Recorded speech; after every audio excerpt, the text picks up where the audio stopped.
So இன்றைக்கி நம்ம 6வது பாடத்தில் இருக்கோம். இந்த பாடத்தின் தலைப்பே ரொம்ப ஒரு அழகான தலைப்பு. அதாவது உள்ளே இருந்த எதிரி. இங்கிலீஷில் பார்த்தீங்கன்னா த எனிமி விதின், அப்படி தானே? ஸோ நம்ம இவ்வளோ நாள் நம்ம என்ன நினச்சிட்ருக்கிறோம், எதிரிகள் எங்கே இருப்பாங்கன்னு நினச்சிட்ருக்கோம், வெளியே. ஆனால் இந்த பாடத்தில் தேவன் நம்மளுக்கு என்ன ஒரு சத்தியத்தை சொல்கிறாருன்னா, உன் வீட்டாரே உனக்கு சத்ருன்னு சொல்கிற மாதிரி, வீட்டார் கூட சத்ரு இல்லை, நீ தான் உனக்கு பெரிய சத்ரு. ஸோ அது நம்ம என்னன்னு பார்ப்போம். எத்தனை பேர் இந்த ரீசெண்டாக முடிஞ்ச வேர்ல்ட் கப்பை பார்த்தீங்கன்னு தெரில. அதாவது மகளிர் உலகக்கோப்பை, அப்படி தானே, கிரிக்கெட் உலகக்கோப்பை. ஸோ நானும் அவ்வளோ பார்க்கல, பட் நியூஸில் அவ்வளோ போட்டுகிட்டே இருந்தாங்க. அதில் ஒரு ஒரு ஒரு நபரை குறித்து அதிகமாக நியூஸில் படிச்சிருப்பீங்க, ஜெமிமா. ஸோ அவங்க ஒரு கிறிஸ்துவ பெண். இந்த உலகக்கோப்பையில் பார்த்தீங்கன்னா அதாவது உலகக்கோப்பையை எடுத்துட்டிங்கன்னா ஃபஸ்ட்டு குரூப் ஸ்டேஜ்னு வாங்க, குவாலிஃபையிங் மேட்சஸ்னு வாங்க. அதில் நல்லா நீங்கள் பெர்ஃபார்ம் பண்ணால் தான் செமிஃபைனல்ஸ், அதுக்கப்புறம் ஃபைனல்ஸ்னு போக முடியும். ஸோ இந்த குரூப் ஸ்டேஜில் அந்த குவாலிஃபையிங் மேட்சஸில் பார்த்தீங்கன்னா அவங்க சரியாக விளையாடல. 2 மேட்ச்சில் அவங்க டக் அவுட் ஆகிட்டாங்க. டக் அவுட்னா ஒரு ரன்னும் அவங்க அடிக்கலை. அப்போ என்ன பண்ணுறாங்க, ஒரு முக்கியமான ஒரு group stage match, India versus New Zealand, அந்த மேட்ச்சில் அவங்கள என்ன பண்ணுறாங்கன்னா அவங்கள ட்ராப் பண்ணுறாங்க. ட்ராப் பண்ணோன்னே அவங்களுக்கு ரொம்ப வருத்தமாயிடுச்சு.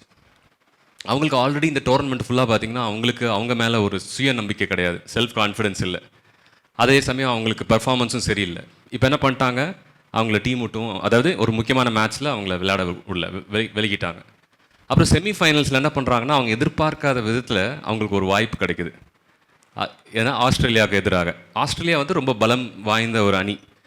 அவங்கள வீழ்த்துறது ரொம்ப கஷ்டமான ஒரு விஷயம். அந்த மேட்ச்சில் பார்த்திங்கன்னா இந்தியா 338 ரன் சேஸ் பண்ணுறாங்க. இது வேர்ல்ட் கப் ஹிஸ்ட்ரியில் அது ஹையஸ்ட் ரன் சேஸ்ன்னு நினைக்கிறேன். அந்த மேட்ச்சில் பார்த்திங்கன்னா இந்த ஜெமிமா என்பவங்க 127 ரன் அடிக்கிறாங்க. ஸோ இதுவுமே ஒரு பெரிய வேர்ல்டு ரெக்கார்டு. அவங்க அவுட்டும் ஆகல, மேட்ச் ஜெயிச்சு கொடுத்துட்றாங்க. அப்போ அந்த man of the match award கொடுக்கும்பொழுது கமெண்டேட்டர் கேட்குறாங்க, நீங்கள் எப்படி ஃபீல் பண்ணுறீங்கன்னு. அவங்க என்ன சொன்னாங்க, அதை நான் எழுதி வச்சுருக்கேன், நான் எதுவும் உளறிடக்கூடாது. முதலாவதாக, நான் இயேசுவுக்கு நன்றி சொல்ல விரும்புகிறேன். ஏனென்றால் இதை நான் தனியாக செய்திருக்க முடியாது.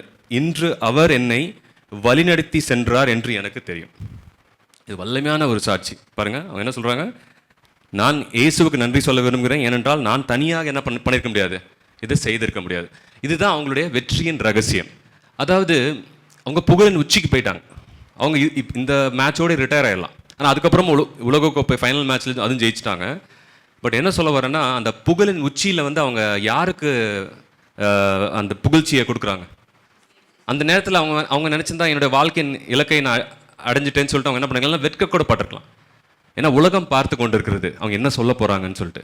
அப்போ அவங்க என்ன பண்ணுறாங்கன்னா, ஏசு கிறிஸ்துவால் மட்டும்தான் என்னால் முடிஞ்சு இந்த மேட்ச்சை நல்லா விளையாட முடிஞ்சிச்சு. அவங்க என்ன சொன்னாங்கன்னா, இந்த டோர்னமெண்ட் ஃபுல்லாகவே அவங்களுக்கு மன அழுத்தம் நிறையா இருந்துச்சு.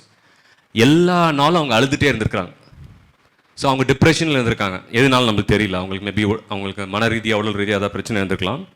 இந்த டோர்னமெண்ட் ஃபுல்லாக மன அழுத்தத்தில் இருந்திருக்காங்க, ஆன்சைட்டியில் இருந்திருக்காங்க. ஆனால் இந்த மேட்ச்சில் பாருங்கள், அவங்களாலே நம்ப முடியல. அவங்க என்ன சொல்கிறாங்க, ஏசு கிறிஸ்துனால மட்டும்தான் என்ன பண்ண முடிஞ்சு, நான் நல்லா விளையாட முடிஞ்சிச்சுன்னு சொல்லிட்டு என்ன பண்ணுறாங்க, உலகம் முழுவதும் அறிக்கிடுறாங்க. அப்புறம் நிறைய பிரச்சனைகளும் அவங்களுக்கு வந்துச்சு. இதனால் என்ன பண்ணாங்கன்னா, இவங்க கிறிஸ்துவ பெண், இவங்க அப்பா மத மாற்றம் செய்கிறாருன்னு சொல்லிட்டு நிறையா நெகட்டிவான நியூஸ்லாம் பரப்புனாங்க. ஆனாலும் உலகமே என்ன பண்ணுச்சு, அவங்களை பாராட்டிய விஷயத்தை நம்ம எல்லோரும் பார்த்தோம். இந்த ஒரு சம்பவத்துலேருந்து நம்ம ஒரு கனெக்ஷன் இருக்குது இந்த லெசனுக்கும். இஸ்ரவேல் மக்களுக்கு பார்த்திங்கன்னா, அவங்க என்ன பண்ணுறாங்க, யோர்தான், நம்ம இந்த காலாண்டு முழுவதும் யோசுவா புத்தகத்துலேருந்து படிச்சுட்டு வரோம். கடந்த ஒரு சில வருடங்களாக நம்ம எதை படிக்கிறோம், தேவன் நமக்காக யுத்தம் செய்கிறார். கர்த்தருடைய சேனின் அதிபதியார் ஏசு கிறிஸ்து என்ன பண்ணுறாரு, நமக்காக யுத்தம் செய்கிறார். அந்த கண்ணோட்டத்தில் நம்ம பார்த்துட்டு இருக்கிறோம். இப்போ இஸ்ரவேல் மக்களுக்கு பார்த்திங்கன்னா ஒரு பெரிய வெற்றி கிடைக்குது. என்ன வெற்றி கிடைக்குது, யோர்தான் நதியை ஃபஸ்ட்டு கடக்குறாங்க. அதுக்கப்புறம் எந்த நாட்டை வீழ்த்துறாங்க, பட்டணம் சொல்லலாம். அந்த பட்டணத்தின் பேர் எரிகோ பட்டணம், அப்படி தானே? ஸோ அரணான பட்டணம், அப்படி தானே? அங்கே இருக்கிறவங்க எல்லாருமே ராட்சசர்கள், அங்கே ஒரு நல்ல பாலும் தேனும் ஓடுகிற இடம்தான். ஆனால் அந்த மதில் சுவரை என்ன பண்ணுறாங்க, தேவன் என்ன பண்ணுறாரு, வீழ்த்துறாரு. அப்படி தானே? இப்போ அவ்வளோ பெரிய வெற்றி. ஸோ ஒரு இமயமலையில் இருக்கிறாங்க. இப்போ என்ன ஆகுது, இப்போ யார்கிட்ட போய் தோக்குறாங்க அவங்க, ஒரு சின்ன பட்டணமான ஆயி பட்டணத்தில் போய் என்ன பண்ணுறாங்க, அவங்க தோக்குறாங்க. இப்போ அது வந்து அவங்களால தாங்கிக் கொள்ள முடியல.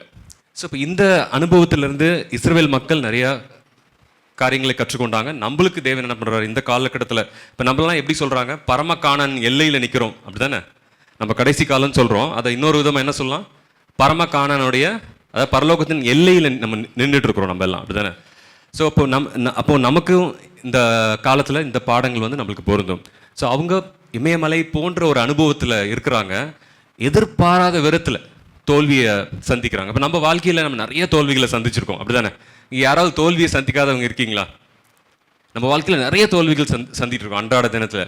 ஆனால் சில தோல்விகள் நம்மளை ரொம்ப வேதனைக்குள்ளாக்கும். எந்த மாதிரி தோல்விகள்? நம்ம எதிர்பார்க்காத விதத்தில் அந்த இடத்துல வந்து நம்ம தோல்வி அடைய மாட்டோம். நம்ம ரொம்ப சுயநம்பிக்கையோடு இருப்போம், நம்ம கான்ஃபிடென்ட்டாக இருப்போம். அந்த இடத்துல நம்ம தோல்வியை சந்திக்கும் பொழுது நம்ம என்ன ஆகிறோம், மனசு உடைஞ்சி ரொம்ப துயரப்படுகிறோம். இஸ்ரேல் மக்களுக்கும் அந்த மாதிரி ஒரு அனுபவம், அப்படி தானே? அவங்களுக்கு, யோசுவாக்கும் இஸ்ரேல் மக்களுக்கும் தேவன் கொடுத்த கட்டளை என்ன, நீங்கள் வந்து என்ன பண்ணணும், யோர்தான் நதியை கடக்கணும், கானான் தேசத்தை நீங்கள் என்ன பண்ணணும், நீங்கள் போர் மூலமாக நீங்கள் அவங்கள தோற்கடிக்கணும், அந்த தேசங்களை பங்கிட்டு கொள்ளணும். அப்புறம் அந்த தேசத்தில் என்ன பண்ணணும், நீங்கள் நான் சொல்கிற பிரகாரமாக நீங்கள் என்ன பண்ணணும், என் கற்பனை கடைபிடித்து என்னை சேவிக்கணும், அப்படி தானே? Cross, take, divide, serve.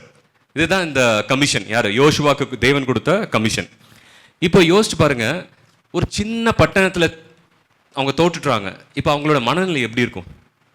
இப்போ தான் அவங்க ஸ்டார்ட் பண்ணியிருக்கிறாங்க. இப்போ தான் எரிகோ பட்டணத்தை அவங்க வீழ்த்திருக்கிறாங்க. இப்போ அந்த ஒரு சந்தோஷத்தில் என்ன பண்ணுறாங்கன்னா, நம்ம அந்த சின்ன பட்டணத்தையும் போய் தாக்கிடலாம்னு நினைக்கிறாங்க. ஆனால் என்ன பண்ண முடியல, மேற்கொள்ள முடியல. அவங்க பயந்து ஓடுறாங்க. இப்போ அவங்களுக்கு சுத்தமாக நம்பிக்கை இல்லாமல், இப்போ அவங்களுக்கு சுத்தமாக நம்பிக்கை இல்லை. ஸோ அப்போ தான் வந்து அவங்க என்ன பண்ணுறாங்க, தேவனிடத்தில் போயிட்டு கேட்குறாங்க, எதனால் அப்படி ஆச்சுன்னு சொல்லிட்டு. ஸோ இந்த முன்னுரையில் என்ன சொல்லியிருக்காங்கன்னா, நம்மளோட வெற்றி எதை சார்ந்து இருக்கிறது?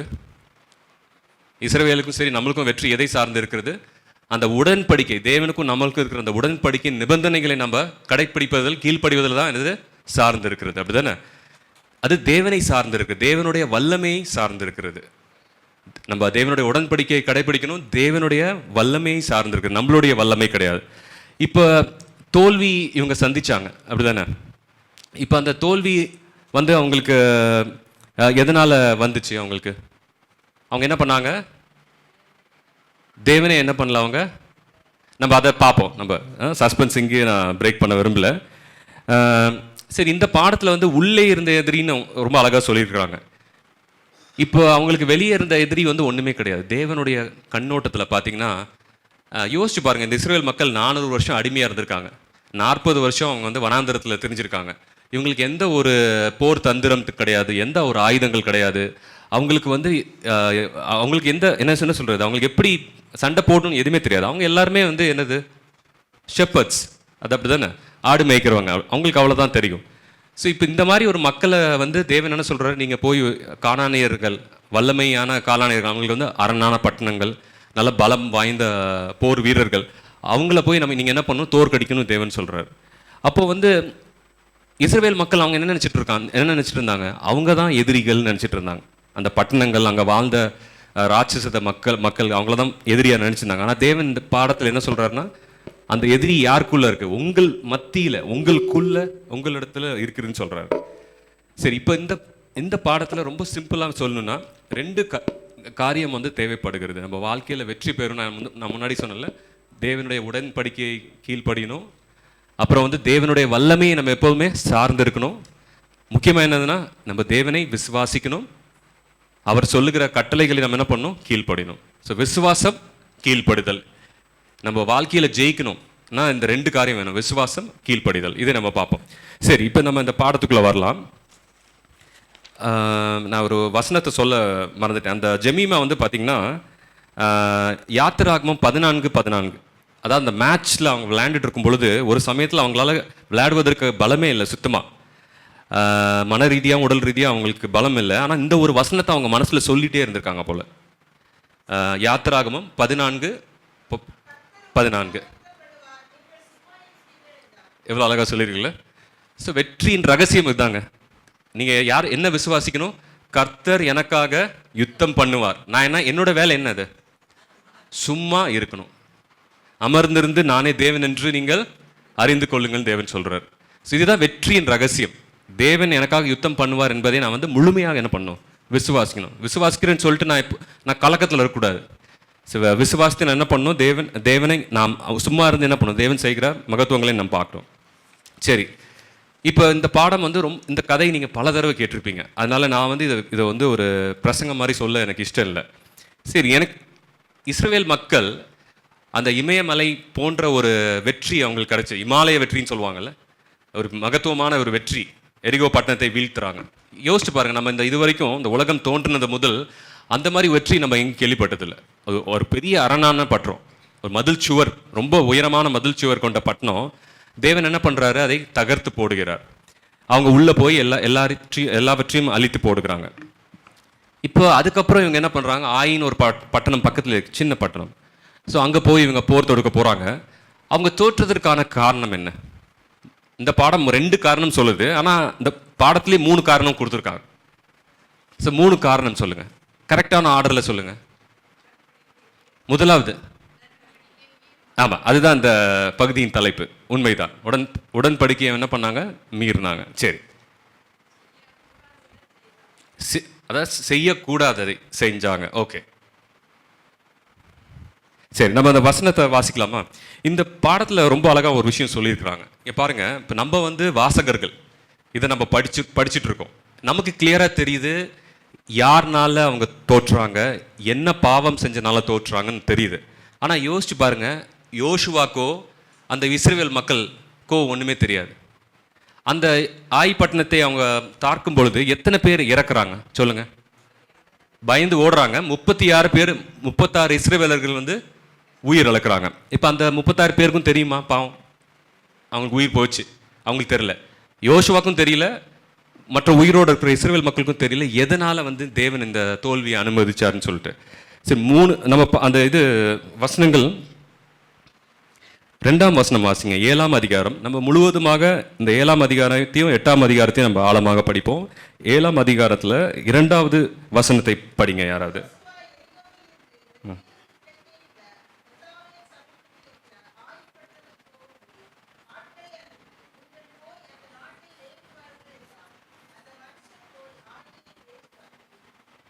அடுத்தது வாசிங்க. அடுத்த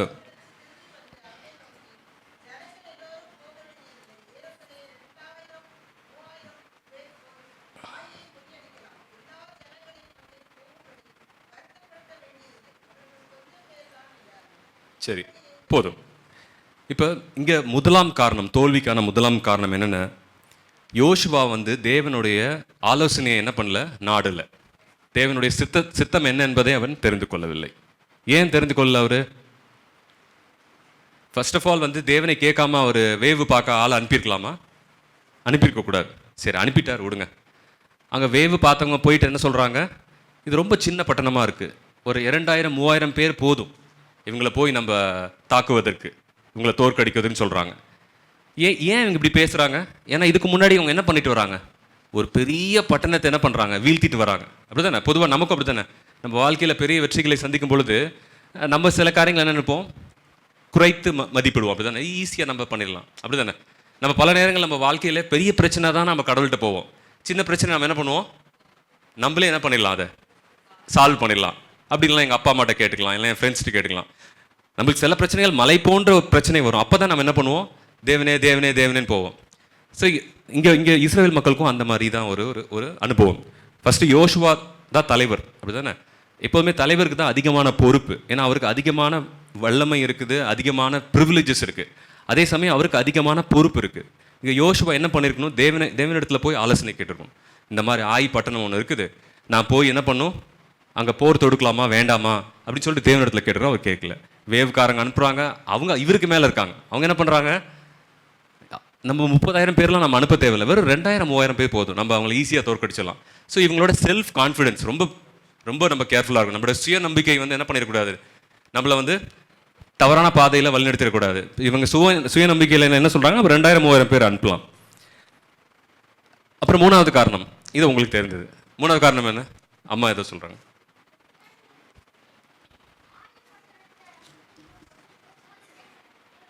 கேட்கல. ஆமாம்,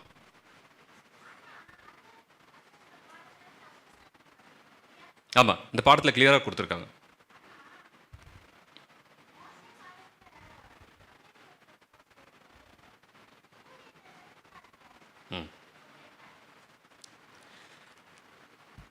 இல்லை அந்த போருக்கு இல்லை, அதாவது நீங்கள் வந்து அந்த போருக்கு போகணுமா இல்லையா என்பதை தான் நம்ம பார்க்குறோம்.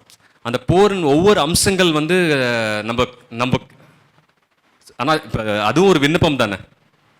சூரியனை நிறுத்துங்கன்னு சொன்னதும் அது ஒரு விண்ணப்பம் தானே. அதுவும் கேட்ட அது ஒரு கேட்ட மாதிரி தானே இருக்குது. அதுவும் இங்கே வந்து என்ன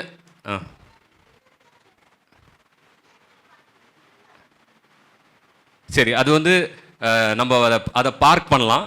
எனக்கு அதற்கான பதில் தெரியல. மேபி நம்ம மூத்த போதர்கள்ட்ட நம்ம அதை கேட்கலாம். ஸோ இந்த பாடத்தில் பார்த்தீங்கன்னா யோசுவா வந்து தேவனிடத்தில் அவரோட சித்தத்தை அறிந்து கொள்ளவில்லை.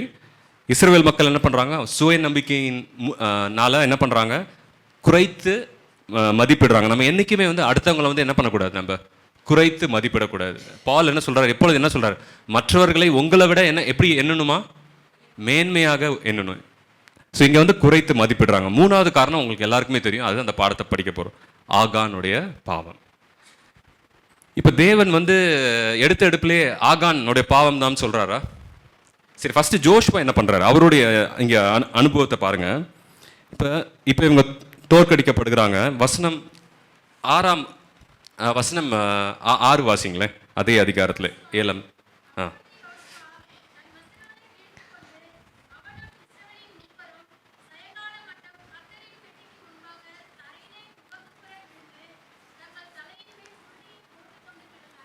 போதும்.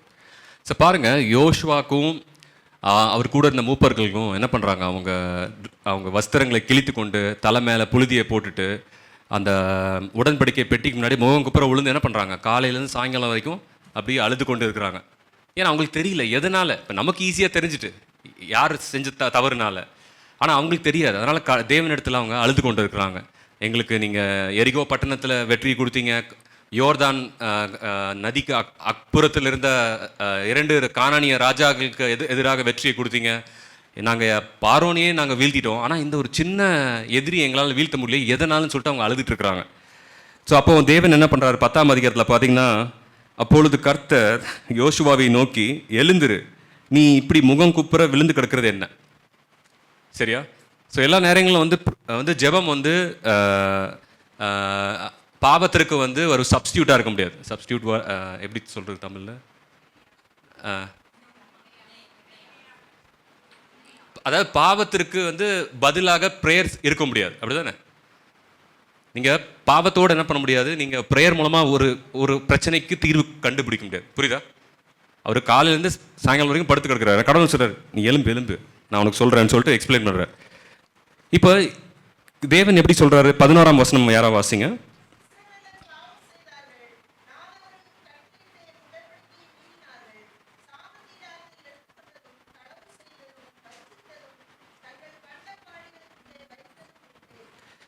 வேத வல்லுநர்கள் என்ன சொல்கிறாங்கன்னா, வேதாகமத்தில் தேவன் ஒரு பாவத்தை வந்து அந்த ஒரு பாவத்தை இவ்வளோ ஒரு விலாவரியாக பல கோணத்தில் விவரித்திருக்காருன்னா இந்த ஒரு வசனம்னு சொல்கிறாங்க. அவன் செஞ்சது ஒரு பாவம் தான், ஆனால் தேவன் அது என்னென்ன கண்ணோட்டத்தில் சொல்கிறாரு பாருங்க. ஸோ அதை நம்ம பார்ப்போம். இப்போ வந்து நம்ம எல்லாருக்கும் தெரியும் ஆகான் தான் தப்பு பண்ணாருன்னு, ஆனால் இங்கே தேவன் எப்படி சொல்கிறாரு, இஸ்ரவேல் மக்கள் என்ன பண்ணுறாங்க, பாவம் செய்தாங்க. இந்த பாடம் என்ன சொல்லுதுன்னா, அந்த அதற்கான பொறுப்பு ஒட்டுமொத்த தேசத்தின் மீது சுமத்தப்பட்டது. ஏன் அப்படி தேவன் அப்படி சுமத்துறார், இது நான் உங்களுக்கு கேள்வி வைக்கிறேன். ஆகான் செய்த பாவத்திற்கு ஏன் அந்த ஒட்டுமொத்த இஸ்ரவேல் தேசத்து மேல தேவன் சுமத்துறோம்? அது நியாயமான ஒரு காரியமா? தேவன் யாரோட உடன்படிக்கை பண்றார்? இஸ்ரவேல் மக்களிடத்துல தனிப்பட்ட விதத்திலையும் உடன்படிக்கை செய்கிறார். அதே சமயம் இஸ்ரவேல் ஒரு தேசமாகவும் என்ன பண்றார், உடன்படிக்கை செய்கிறார். கார்ப்பரேட் லெவலையும் பண்ணுறாரு, இண்டிவிஜுவல் லெவல்லையும் பண்ணுறாரு. இதை நீங்கள் எப்படி இன்னும் அழகாக நீங்கள் புரிந்து கொள்ளணும்னா, யாத்திராகமம் பாருங்கள். மோசே வந்து அந்த மோசேக்கு வந்து தேவன் கட்டளை கொடுக்குறார், நீ போய் என்ன பண்ணு, பார்வோன் கிட்ட சொல்லு என்னுடைய மக்களை விடுவிக்கணும்னு சொல்லிட்டு. அதாவது 4வது அதிகாரம் வசனம் 22.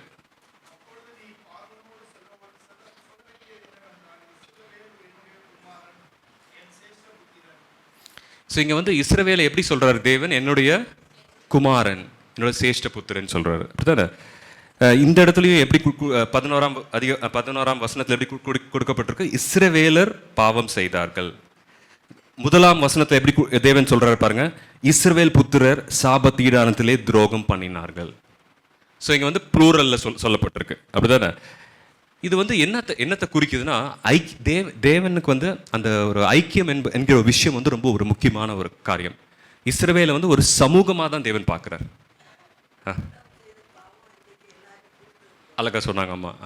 ஸோ ஒருத்தருடைய பாவத்தினால இந்த உலகமே அதனுடைய விளைவுகளை நான் சந்திக்க வேண்டியதாக ஆயிடுச்சு. அதே மாதிரி இப்போ இங்கே வந்து தேவன் என்ன பண்ணுறாரு, ஒரு சமூகமாக தான் என்ன பண்ணுறாரு, அவர் உடன்படிக்கை செய்து கொண்டதுனால, ஒரு சமூகமாக இஸ்ரவேல் தேசத்தை அவர் தெரிந்து கொண்டதுனால, அவர் எப்படி சொல்கிறாருன்னா, இந்த பாவமே என்ன சொல்கிறாருன்னா இஸ்ரவேல் செஞ்சாங்கன்னு சொல்லிட்டு பன்மையில் சொல்கிறார், ப்ளூரலில் சொல்கிறார். இது நீங்கள் இன்னும் அழகாக புரிந்து கொள்ளணும்னா, புதிய ஏற்பாட்டு காலத்துலேருந்து ரோமர் 12ஆம் அதிகாரம் 5ஆம் வசனத்தையும் 15ஆம் வசனத்தையும் வாசிங்க. ஸோ தேவன் எப்படி பார்க்குறாரு.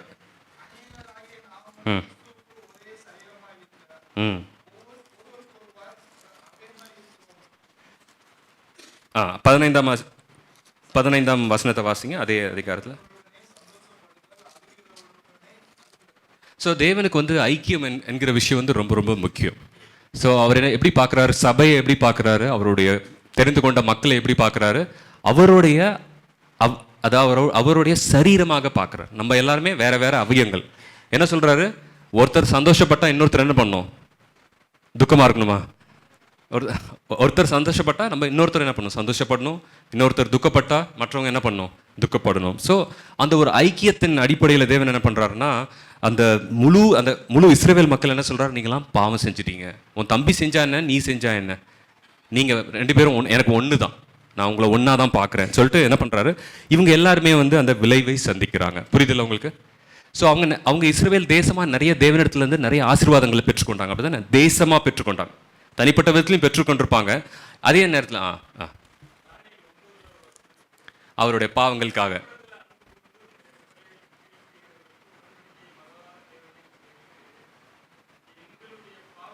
எங்களுடைய கரெக்ட் செய்யலை.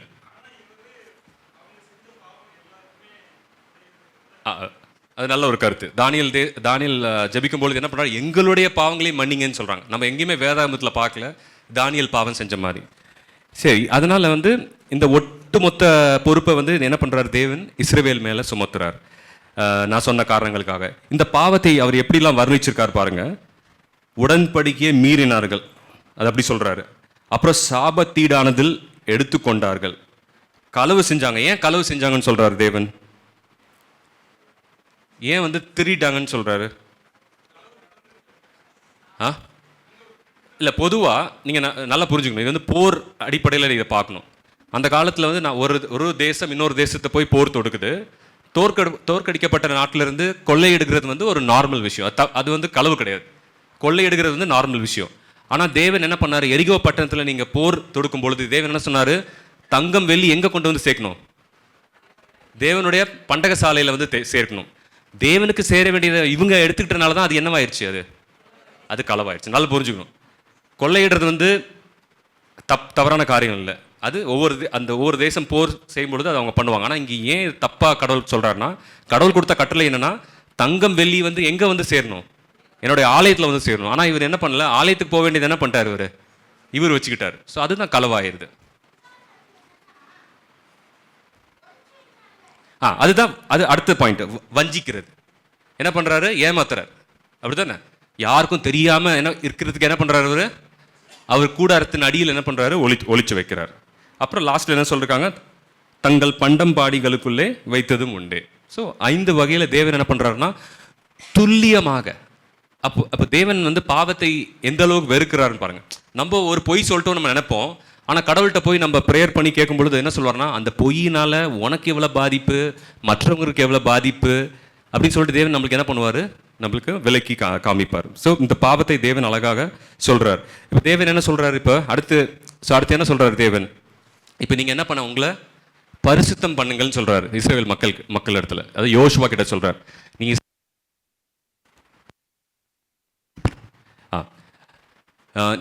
யோசுவா கிட்ட என்ன சொல்றாரு, நீ வந்து என்ன பண்ண, இஸ்ரவேல் மக்கள் கிட்ட போய் உங்களை பரிசுத்தம் படுத்திக் கொள்ளுங்கள், நாளைக்கு நம்ம என்ன பண்ண போறோம், நம்ம ஒரு விசாரணை வைக்க போறோம்.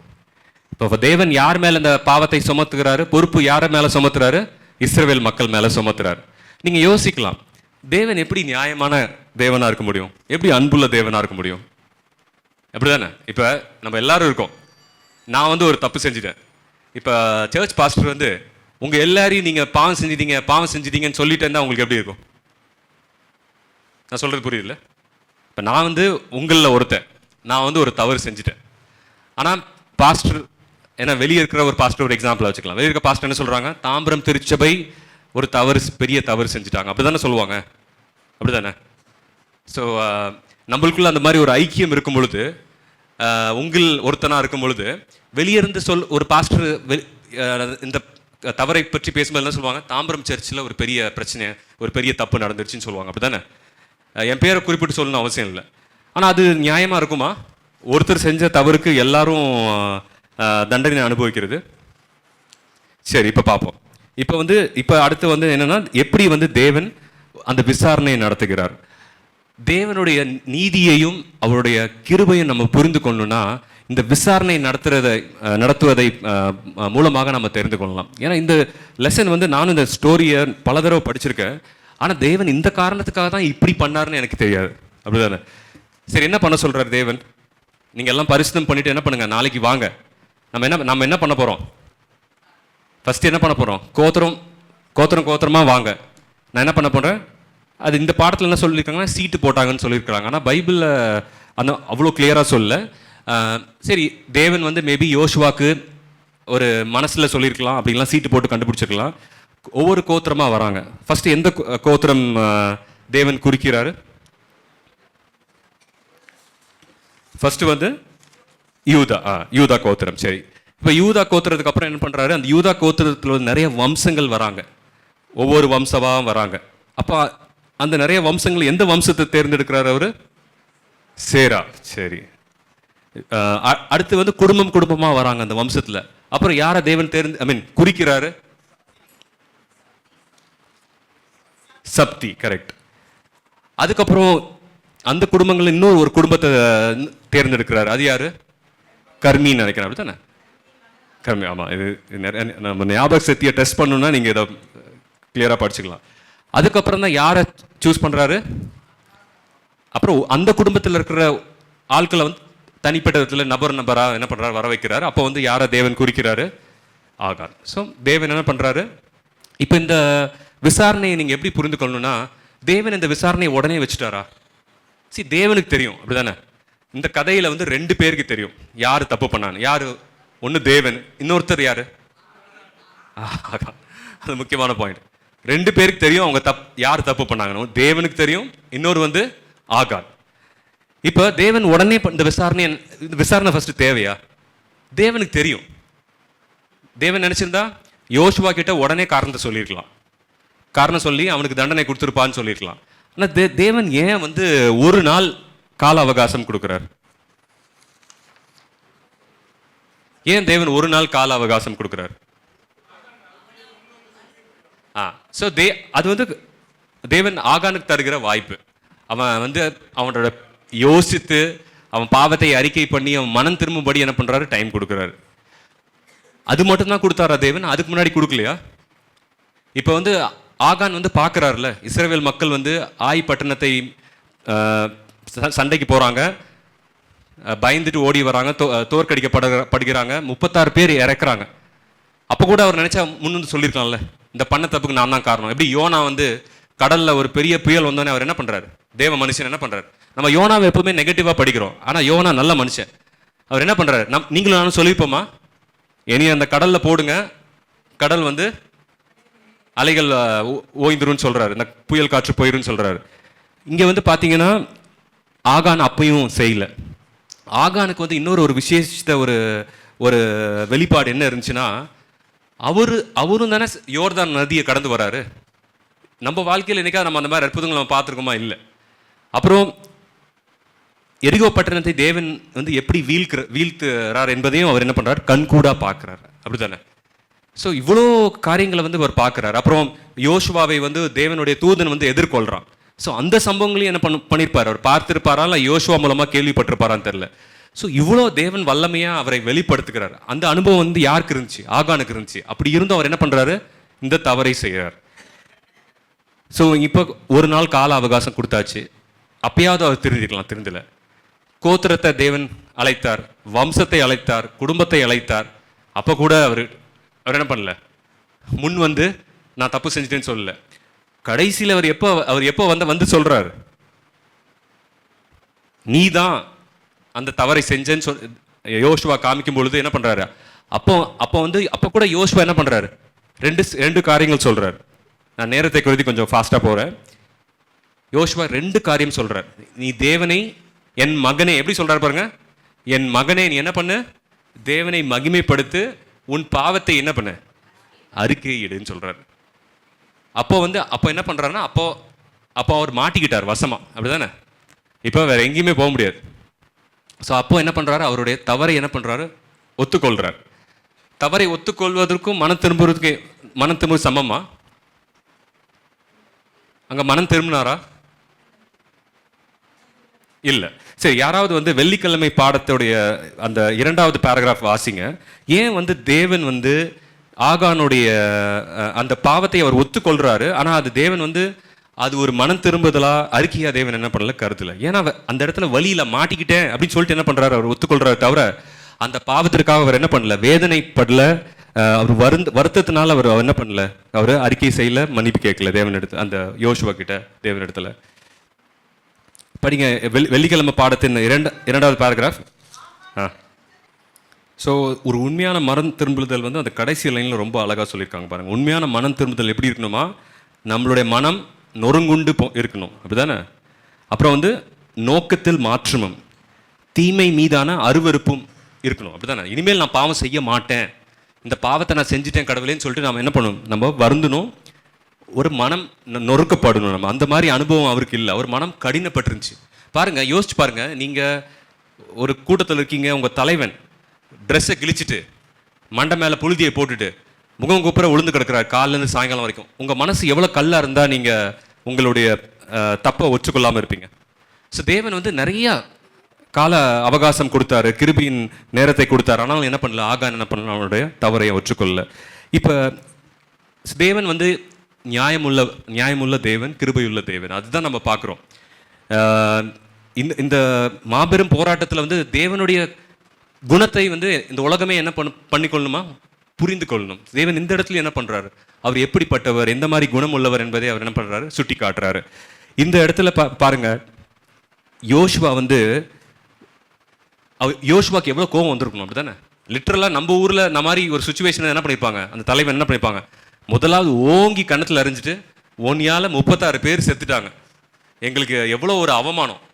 ஏன்னா யோசுவா பாருங்க, எவ்வளோ ஒரு பயபக்தி உள்ள ஒரு விசுவாசம் உள்ள மனுஷன். அவர் தேவனிடத்துல இஸ்ரவேல் மக்களை போல கம்ப்ளைண்ட் பண்றாரு. என்ன கம்ப்ளைண்ட் பண்றாரு, இஸ்ரவேல் மக்கள் ஒரு டைம்ல என்ன எப்படி கம்ப்ளைண்ட் பண்ணாங்க, நாங்கள் எகிப்து தேசத்தில் இருக்கும்போது நல்லா இறைச்சி அப்பத்தை சாப்பிட்டுட்டு இருந்தோம், எங்களை வந்து நீங்கள் சுதந்திர சமுத்திரம் கடந்து வந்து இப்போ இந்த பாலைவனத்தில் நாங்கள் உங்களுடைய கையால் நாங்கள் சாவறதுக்காக கூட்டு வந்தீங்க. யோசுவாவை என்ன பண்ணிட்டாரு, யோசுவாக்கு என்ன பயம்னா, இந்த சின்ன பட்டணமே நம்மளை வீழ்த்திட்டாங்களே, இதை மற்ற பெரிய பட்டணங்கள் கேள்விப்பட்டா என்ன பண்ணுவாங்க, நம்மளை ரவுண்டு கட்டி அடிப்பாங்களா இல்லையா, அப்படிதானே? ஸோ அதுதான் ஒரு சின்ன வித்தியாசம். இஸ்ரவேல் மக்கள் புலம்புனதுக்கும் யோசுவா புலம்புனதுக்கும் ஒரே ஒரு வித்தியாசம் என்னன்னா, யோசுவா வந்து அவரை பற்றியோ இஸ்ரவேல் மக்கள் பற்றி மட்டும் கவலைப்படல, தேவனுடைய நாமத்திற்கு வந்து இகழ்ச்சி உண்டாயிடக்கூடாது, அவமானம், ஒரு கெட்ட பேர் வந்துடக்கூடாதுன்னு நினைச்சார். அதுதான் ஒரு உன்னதமான ஒரு நோக்கம். யோசிச்சு பாருங்க, இப்போ நான் வந்து ஒரு பிரின்சிபலோட பையன், இப்போ நான் வந்து எல்லா சப்ஜெக்ட்லையும் ஃபெயில் ஆகிறேன், எனக்கு கஷ்டமாக தான் இருக்குது. என்னைய நினச்சி எனக்கு ரொம்ப கஷ்டமாக தான் இருக்குது. கடவுளே, எனக்கு படிப்பு வர மாட்டேங்குது அப்படின்னு எனக்கு கஷ்டமாக இருக்குது. இது ஒரு நல்ல கஷ்டம்தான். ஃபஸ்ட்டு நான் எனக்காக கஷ்டப்படணும். அதுக்கப்புறம் நான் இப்படியும் கொஞ்சம் யோசிச்சு பார்க்கணும்ல ஜெபிக்கும் பொழுது. பாவம், எங்கள் அப்பா பிரின்சிபலாக இருக்கார் இந்த ஸ்கூலில், என்னையால் அவருக்கு வந்து கெட்ட பேர் ஆகுது. அவர் எல்லா பிள்ளைங்களும் நல்லா படி, நல்லா முன்னேறுங்கன்னு சொல்கிறாரு. ஆனால் நான் வந்து ஒழுங்காக படிக்காமல் நான் வந்து ஃபெயில் ஆகிட்டு இருக்கேன். ஸோ இங்கே வந்து யோசுவா என்ன பண்ணுறாரு, அந்த ஒரு பெருமிதம் இருக்கணும். புரியுதுல்ல? நம்மளுக்கு சுய பெருமை இருக்குது. அது அந்த பெருமை வேண்டாம். நம்மளுக்கு எந்த பெருமை இருக்கணும்னா, நான் யாரோட பிள்ளை? ஜீவனுள்ள தேவனுடைய பிள்ளை. அந்த தேவனுக்கு வந்து நான் எப்பொழுதுமே என்னதான் நான் கொண்டு வரணும்? கனமும் மகிமையும் செலுத்துகிற ஒரு வாழ்க்கையை தான் நான் வாழணும். என்னோட செயல்களும் அப்படி தான் இருக்கணும். ஸோ யோசுவா வந்து அந்த வைராக்கியத்தோட சொல்கிறார். அப்படிதான் பல நேரங்களில் நம்மளுக்கு தப்பான இஸ்ரவேல் மக்களுக்கு என்ன பெருமை இருந்துச்சு? நாங்களாம் பெரிய ஜாதி, நாங்கள் விசேஷ சம்பத்து, அவங்களுக்கு வந்து ஆனால் இங்கே யோசுவாக்கு இருந்த பெருமை என்னன்னா, என்னோட தேவனுடைய நாமத்திற்கு வந்து கெட்ட பேர் உண்டாயிருச்சு. இப்போ எல்லாரும் என்ன நினைப்பாங்க? தேவன் என்ன பண்ணிட்டாரு? அவர் பிள்ளைங்களை கூட்டு வந்தாரு. இப்போ வந்து அவங்க கீழ்ப்படியாதனால என்ன பண்ணிட்டாரு? தேவனே என்ன பண்ணிட்டாரு? அவங்க அழிந்து போவதற்கு ஒப்பு கொடுத்துட்டாரு. ஸோ தேவனால வந்து இப்போ அவங்களை எங்கே கொண்டு போய் சேர்க்க முடியல? அவர் வாக்குத்தத்தம் பண்ணபடி அவங்கள கானான் தேசத்துக்கு கொண்டு போய் சேர்க்க முடியாதனால என்ன பண்ணிட்டார்? தேவன் பாதியில் என்ன பண்ணிட்டாரு? எதிரிங்கள்ட்ட ஒப்பு கொடுத்துட்டாருன்னு சொல்லிட்டு உங்கள் நாமம் என்ன ஆகும்? ஸோ உங்கள் அவதூறு வந்துருன்னு சொல்லிட்டு என்ன பண்ணுறாரு? தேவன் சொல்லுகிறார். இங்கே இன்னொரு விஷயம் நம்ம பார்க்கணும். நம்ம ஒருத்தரை, நான் முன்னாடி சொன்ன மாதிரி, யோசுவா நினச்சிருந்தா கடுமையான சொற்களில் திட்டிருக்கலாம். அப்படி தானே? நீ ஒருத்தனால, நீ ஃபஸ்ட்டே சொல்லியிருக்கலாம். நீ ஒருத்தனால என்ன ஆயிடுச்சு? 36 பேர் இறந்துட்டாங்க. இப்போ வந்து அவர் என்ன பண்ணல? என் மகனேன்னு தான் சொல்கிறார். இந்த பாடம் என்ன சொல்லுதுன்னா, நம்ம எல்லாருக்குமே ஒரு பாடம். நம்ம யாராவது ஒருத்தர் தவறு செய்யும் பொழுது நம்ம அவரை வந்து எப்படி தான் கண்டிக்கணுமா? அன்போட, மனதுருக்கத்தோட நம்ம கண்டிக்கணும். இயேசு கிறிஸ்து பார்த்தீங்கன்னா மாயமாலக்காரர்கள்னு சொன்னார். அவங்க அக்கிரமத்தை கண்டித்தார். ஆனால் என்ன அம்மையார் சொல்லியிருக்காருன்னா, அவர் எப்போல்லாம் கண்டிக்கும் பொழுது அவருடைய குரலில் ஒரு கண்ணீர் கலந்த ஒரு வேதனையோடு தான் என்ன பண்ணாராம்? கண்டித்தாராம். ஸோ ரொம்ப நல்லா புரிந்து கொள்ளணும். ஸோ நம்ம வந்து சாந்தத்தோடு, அன்போடு, மனதுருக்கத்தோடு தான் என்ன பண்ணணும்? கண்டிக்கணும். சரி, இப்போ வந்து இந்த ஆகான் ஏன் இந்த தவறு செஞ்சார்? ஏன் இந்த இச்சை? ஸோ இச்சையினால தான் வந்து நம்மளுக்கு பாவம் வருகிறது. அது நம்ம எல்லாருக்கும் தெரியும். இதே மாதிரி சம்பவம் வேதாமத்தில் எங்கேயா இருக்குதா? சரி, அவர் என்ன எடுத்தாரு? சொல்லுங்க, என்ன எடுத்தாரு அவரு? சால்வு, தங்கம், வெள்ளி. நம்ம முன்னாடியே பார்த்தோம். தேவனுக்கு போய் சேர வேண்டியது அந்த தங்கம் வெள்ளி எடுத்தனால தேவன் என்ன சொல்றாரு? நீ களவு செஞ்சுட்ட, நீ ஏமாத்திட்டேன்னு சொல்றாரு தேவன். இப்போ வந்து பல சமயத்தில் நிறைய பேர் என்ன சொல்றாங்கன்னா, பழைய ஏற்பாட்டு காலத்து தேவன் வந்து ரொம்ப கடினமான ஸ்ட்ரிக்ட் ஆஃபீஸர். தவறு செஞ்சால் உடனே உங்களுக்கு தண்டனை. புதிய ஏற்பாட்டு காலத்தில் வந்து தேவன் வந்து கிருபையுள்ள தேவன். அது உண்மையா?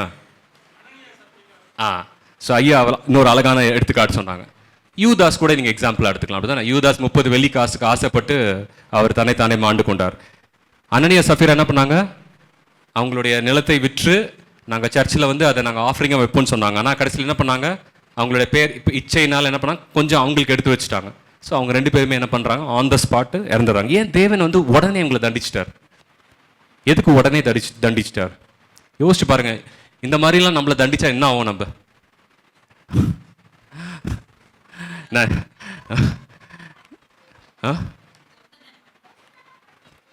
ஆமாம், பொருத்தனை பண்ணிட்டு. ஆமாம். ஸோ இங்கே வந்து ஒரு வேதாகமத்தில் வந்து இங்கே ஒரு முக்கியமான ஒரு காரணம்.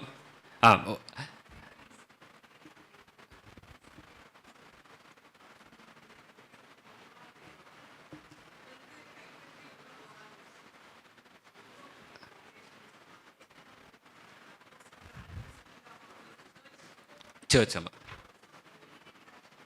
இம்மிடியேட். ஆமாம் ஆமாம். தேவன் இந்த இடத்துல வந்து பாஸ்டர்மா சொன்ன மாதிரி அதை வந்து தேவன் வந்து அவங்கள தண்டிக்காமல் தாமதப்படுத்தியிருந்தார், புறக்கணித்திருந்தாருன்னா அவங்க அப்போ தான் ஆரம்பிக்கிறாங்க. அப்போ தான் வந்து அந்த கானான் தேசத்துக்குள்ளே போய் ஒவ்வொரு பட்டணத்தையும் வந்து மேற்கொள்ள போகிறாங்க. அதே போல் ஆதிசபை, அப்போ தான் வந்து ஆதிசபையில் ஆயிரக்கணக்கான மக்கள் ஒவ்வொரு நாளும் சேர்ந்து கொண்டு இருக்கிறாங்க. தேவன் அதை தண்டிக்காமல் விட்டுருந்தாருன்னா மற்றவர்களும் என்ன இருப்பாங்க? அவங்கள போல மாறி இருப்பாங்க. அப்படி தானே?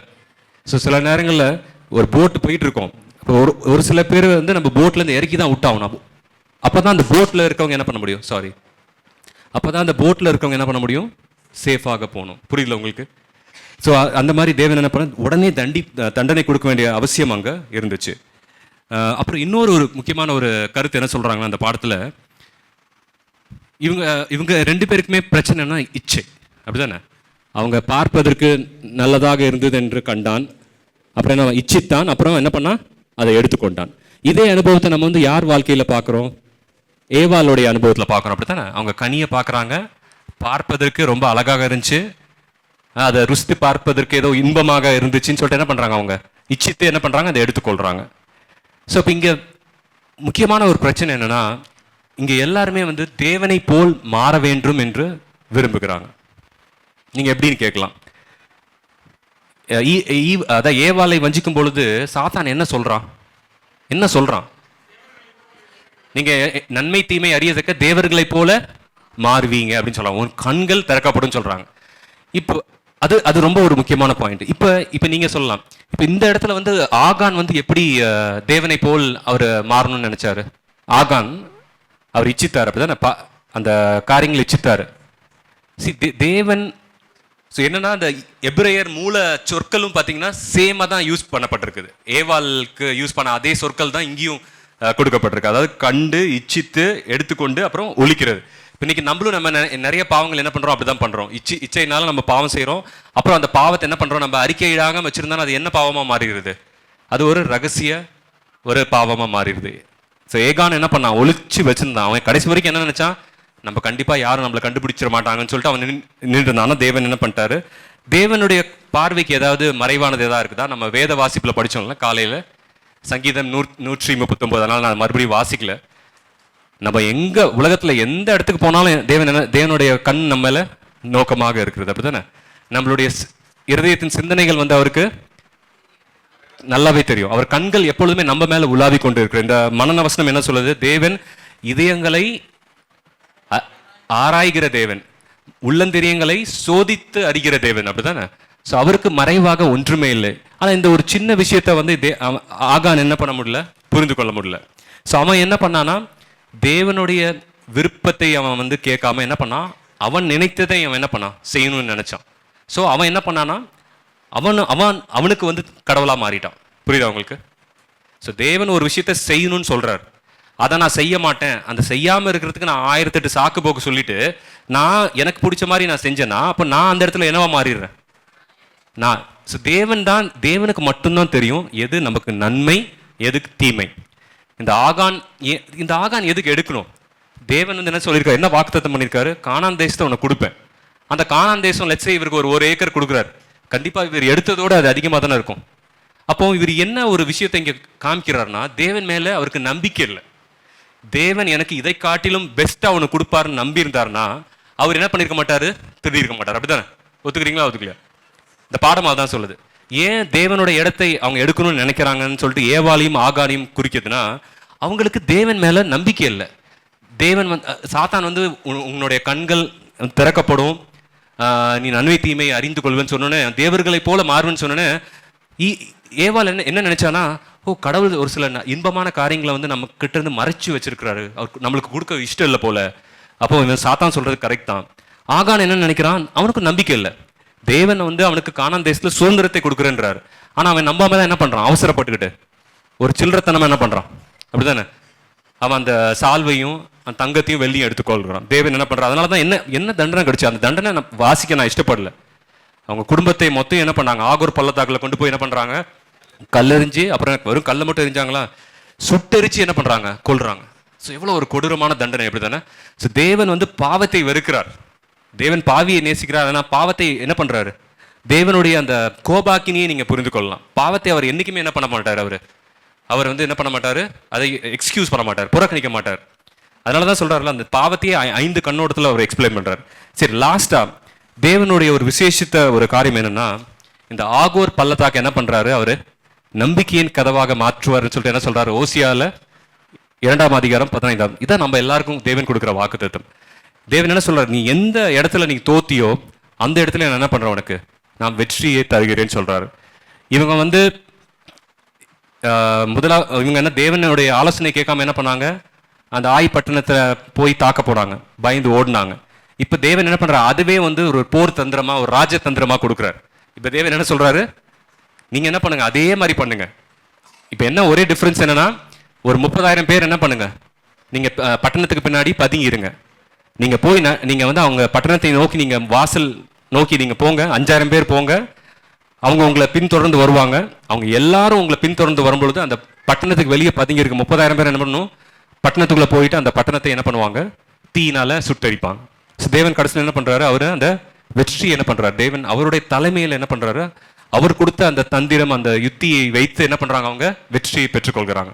ஸோ இந்த பாடத்துல ஒரு முக்கியமான ஒரு கருத்து என்னன்னா, நம்மளுடைய வெற்றியின் ரகசியம் வந்து யார்கிட்ட இருக்கு, தேவனுடைய வல்லமையில இருக்கு. அவருடைய உடன்படிக்கையை நம்ம என்ன பண்ணணும், கீழ்ப்படியணும். இப்போ நம்ம அவருடைய உடன்படிக்கையை கீழ்ப்படியும் பொழுதுதான் நம்ம என்னவா மாற முடியும், தேவனுடைய வல்லமை உள்ள சாட்சியாக நம்ம மாற முடியும். உபாகமம் 4ஆம் அதிகாரம் வசனங்கள் 5லிருந்து 9 வாசிச்சு நம்ம முடிச்சிடலாம். ஸோ தேவனுடைய விருப்பம் இதுதான். ஸோ யோசுவா எப்படி இஸ்ரவேல் மக்களை பத்தி மட்டும் கவலைப்படல, தேவனுடைய நாமத்திற்கு அவதூறு வந்துருச்சுன்னு வருத்தப்படுறாரு. ஏன்னா தேவனுடைய ஆதி காலத்துல இருந்து இப்போ வரைக்கும் தேவனுடைய ஒரே ஆசை என்னன்னா, அவரை விட்டு விலகின மக்கள் மறுபடியும் என்ன பண்ணும், அவர்கிட்ட வந்து சேரணும். இந்த இஸ்ரவேல் மக்கள் அவர் ஏன் தேர்ந்தெடுத்தார்னா, அவங்க கீழ்ப்படுகிறது மூலமா தேவன் அவங்களுக்கு செய்யற அடையாள அற்புதங்களை பார்த்து மற்ற அஞ்ஞான மக்கள் என்ன பண்ணும், ஓ தேவனுடைய மக்கள் இவ்விதமாக ஆசீர்வதிக்கப்பட்டிருப்பாங்கன்னு சொல்லி தெரிந்து என்ன பண்ணும், தேவனிடத்துல வரணும் என்பதற்காக தான் என்ன பண்றாரு, இஸ்ரவேல் மக்களை தேர்ந்தெடுக்கிறார். தேவன் கானான் தேசத்தை கொடுக்கும்போது என்ன சொல்றாரு, நீங்க வந்து பரிசுத்தவான்களானால நான் கொடுக்கல, நீங்க வந்து நீதிமான்களா இருக்கிறதுக்காக நான் கொடுக்கல, நீங்க அதான் கிடையாது. நான் ஆபிரகாமுக்கு நான் வாக்குத்தத்தம் பண்ணினால என்ன பண்றேன், நான் உங்களுக்கு கொடுக்குறேன். நல்லா புரிஞ்சுக்கணும். ஸோ அதனால இஸ்ரவேல் மக்கள் பல நேரங்களுக்கு அந்த சுய பெருமை இருந்துச்சு, நாங்க தேவனுடைய தெரிந்த சந்ததி, அதனால நாங்கள் ஆசீர்வதிக்கப்பட்டிருக்கோம்.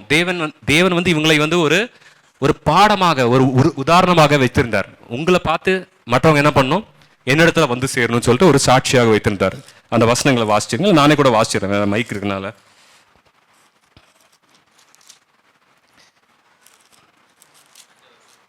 வாசிக்கிறேன். உபாகமம் 4ஆம் அதிகாரம் வசனங்கள் 5லிருந்து 9 வரைக்கும் வாசிக்க. நீங்கள் சுதந்திரித்துக் கொள்ளும்படி பிரவேசிக்கும் தேசத்தில் நீங்கள் கை கொள்ளும் பொருட்டு என் தேவனாகிய கர்த்தர் எனக்கு கற்பித்தபடியே நான் உங்களுக்கு கட்டளையும் நியாயங்களையும் போதித்தேன். ஆகையால் அவைகளை கை கொண்டு நடவுங்கள்.